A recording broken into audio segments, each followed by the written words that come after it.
guys, it's Miss Wendy again.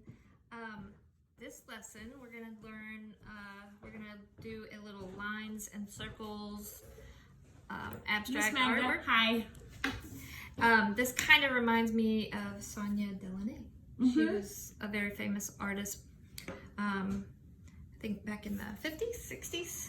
And this is a fun thing for you to do at home when you have a little bit of time, maybe like the whole week, right?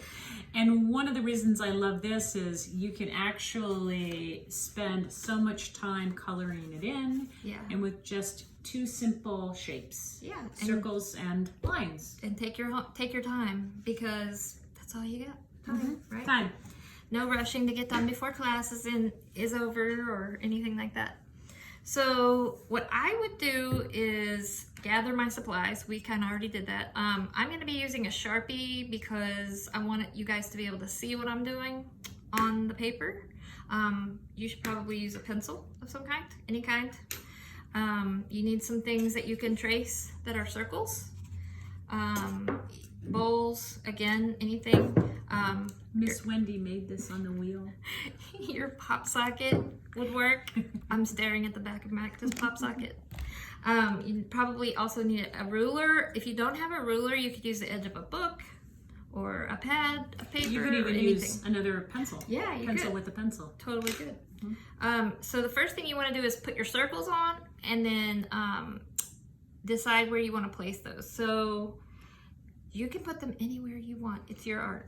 And in this design example, this artist, she did circles on top of circles on top of circles. Some filled in and some are open. I love that. So it's a variety. A variety is one of the things that we talk about in art class. When you have a lot of different things to look at or choose from, that's a variety.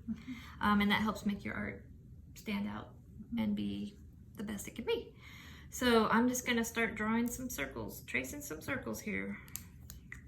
So you guys would be using a pencil for this part. So there's one circle. We got a little, maybe, I don't know what that was, some powdered all of our containers have glaze or something. Then I'll put a bigger circle over here. And then I might want to do a circle in a circle, and it doesn't have to be right in the middle of the circle. It can be off to the side in the other circle. If it's right in the middle and you do a whole bunch together like that, those are called concentric circles, which you'll see in a lot of art. You'll also see it around town, like Target. The Target logo has circles, and your circles don't have to be all the way on the page. You can do some off the page. And by the way, that's a very nice foot, Miss Wendy. Thank you. I was having a hard time with that, but I'm learning.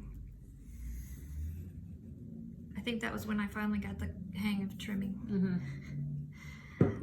So I've got a partial circle here, a full circle, a small circle, and then another circle in the middle. And now I'm thinking I need one over here. And I don't know, do you think I should do a partial circle or a whole circle? I think partial. Okay. I think I'm gonna do another one with this bowl. Okay. And I'll have it, since I did this one off the corner, I'm gonna do this one off the bottom. Okay. Just to be a little different. Variety, again, it's variety, right? Interesting to note is it's easier with a heavier object. It was harder with the lighter object. Yeah. Did you feel that? Yeah, you might want your friend or your mom or dad or whoever's there to help you with that. Because sometimes we need help when we're making our art. All right, so I'll just put that down. So I've drawn where I'm gonna put my circles for now. I kind of want to do another circle or two inside this one. Okay. Actually, I might do the same thing over here. I'm not gonna put my circles inside evenly. I'm gonna do them off to the side. So I think I'm gonna do, well, maybe this one I'll do it evenly. Okay. So that there's an even amount between this and all the sides of the other circle. And if it's off, it's off.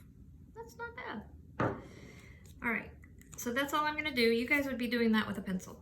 And then you can start using the ruler for your lines, or you could color in your circles. I think maybe we should color in some of our circles first.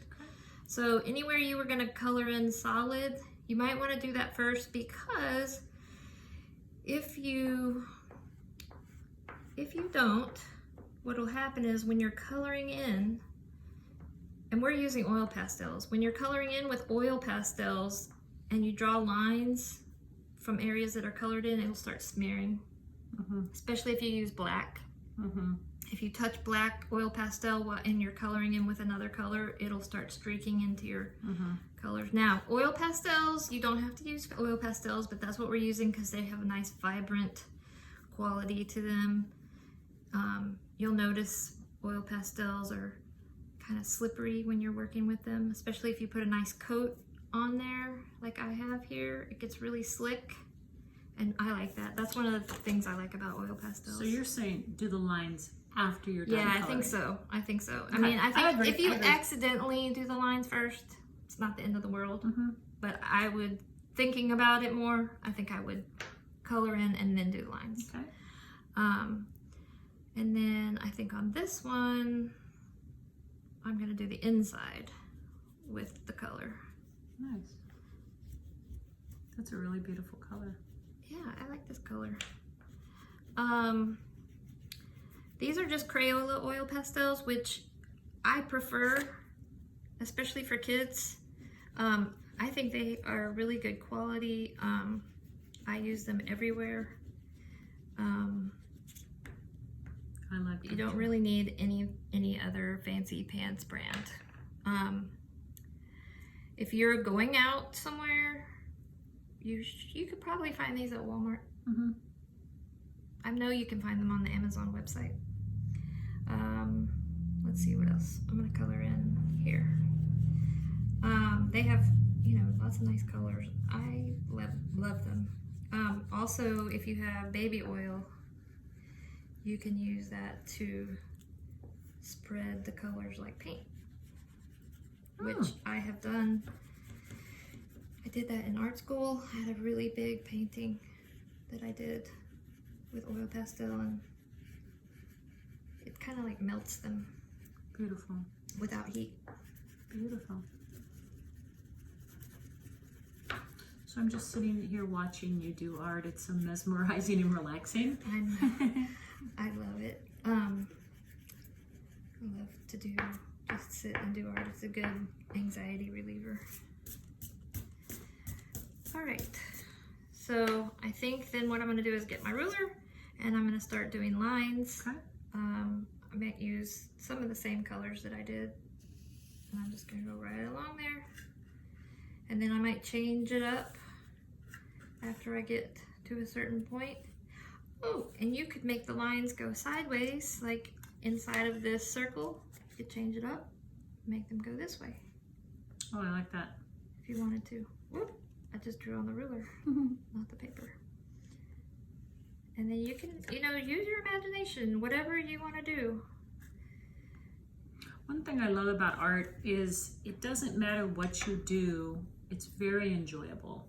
Yeah. Yeah, and letting go of the consequences or the results is very satisfying. Yeah. Because it's a place where we at the studio like to make the rule that kindness, so however it turns out, let's not be judgmental. Yeah. Be kind to yourself. Because if you're not kind to yourself, who is going to be? Right. And sometimes in other subjects, we really care about the result, but just the doing of that thing, just the journey is worth the experience. I think so too. And you just can't overthink too much.